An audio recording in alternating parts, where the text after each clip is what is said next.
अस्सलाम वालेकुम friends, I am a cheerful nurse Ehtesham MSD.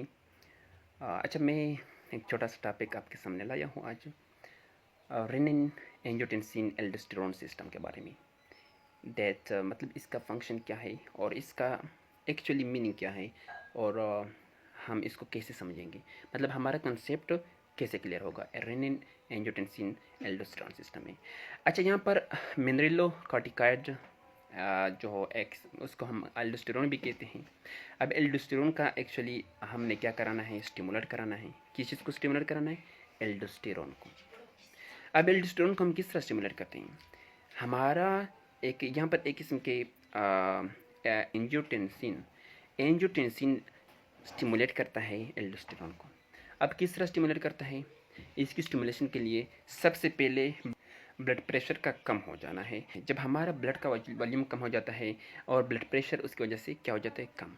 Blood pressure क्यों कम हो जाता है? क्योंकि वो ब्लड प्रेशर ज़्यादा हो जाता है तो ब्लड का वॉल्यूम भी ज़्यादा होता है। जब ब्लड प्रेशर कम होता है तो ब्लड का वॉल्यूम भी कम होता है। अब किस तरह होता है? जब ब्लड प्रेशर कम हो जाता है तो उसी वक्त हमारे किडनी से एक किस्म का रेनिन प्रोड्यूस होता है। RENI। रेनिन का फंक्शन क्या है उसका फंक्शन मैं बताता हूँ।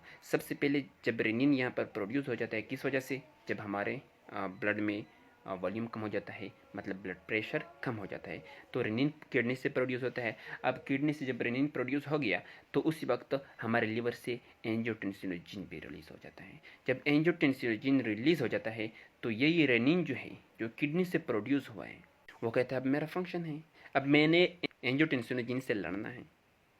आप किस तरह लड़ेगा? वो इसी जो लिवर ने एंजियोटेंसिनोजिन को रिलीज किया है उसको कन्वर्ट करेगा एंजियोटेंसिन 1 में। जब एंजियोटेंसिन 1 में कन्वर्ट करेगा तो लंग्स कहता है कि अब मेरा भी फंक्शन है। क्या फंक्शन है?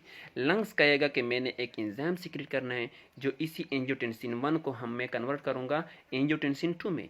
तो उस एंजाइम का नाम क्या है? Angiotensin converting enzyme. वो इसी एंजियोटेंसिन 1 को कन्वर्ट कर देता है एंजियोटेंसिन 2 में। अब एंजियोटेंसिन 2 का भी अपना एक फंक्शन है। अब वो फंक्शन क्या है एंजियोटेंसिन 2 का? वो फंक्शन ये है, वो कहता है कि मैंने बॉडी में दो काम कराने हैं। दो नहीं बल्कि ज़्यादा फंक्शन है, लेकिन मेजर इसका रूल क्या है? दो। दो फंक्शन है उसकी। सबसे पहला मेरा टारगेट है, किडनी को मेरा टारगेट करना है। कौन? एंजियोटेंसिन 2।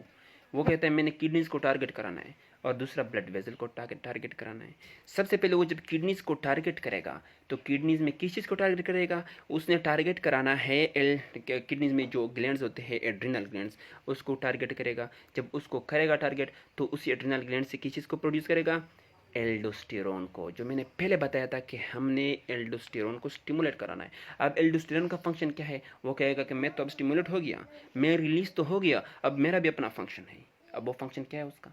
वो फिर करेगा कि मैंने सोडियम को ब्लड में वापस ले जाना है, सोडियम को रीअब्जॉर्ब कराना है।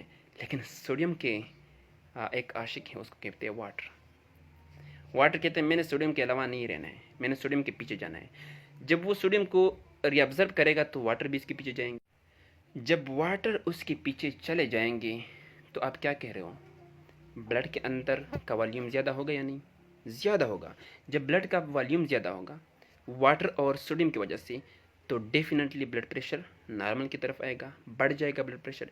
जब ब्लड प्रेशर इंक्रीज़ होगा तो it's means blood pressure normal हो गया। पहले लो था, अब नॉर्मल हो गया। अब दूसरा फंक्शन क्या है? एल्डोस्टेरोन का दूसरा फंक्शन ये है कि वो ब्लड वेजल्स को टारगेट करेगा। हमारे जो ब्लड वेजल्स है उसको कंस्ट्रिक्ट करेंगे, यानी कि उसको नैरो करेंगे। जब उसको नैरो करेंगे, उसको छोटे करेंगे, तो उसकी वजह से ब्लड जब वहाँ पर फ्लो होगा तो वो ज़्यादा प्रेशर के साथ जाएगा। जब प्रेशर के साथ जाएगा तो इट्स मीन्स हमारा ब्लड प्रेशर नॉर्मल की तरफ आ जाएगा। Thank you so much. It's all about renin angiotensin aldosterone system.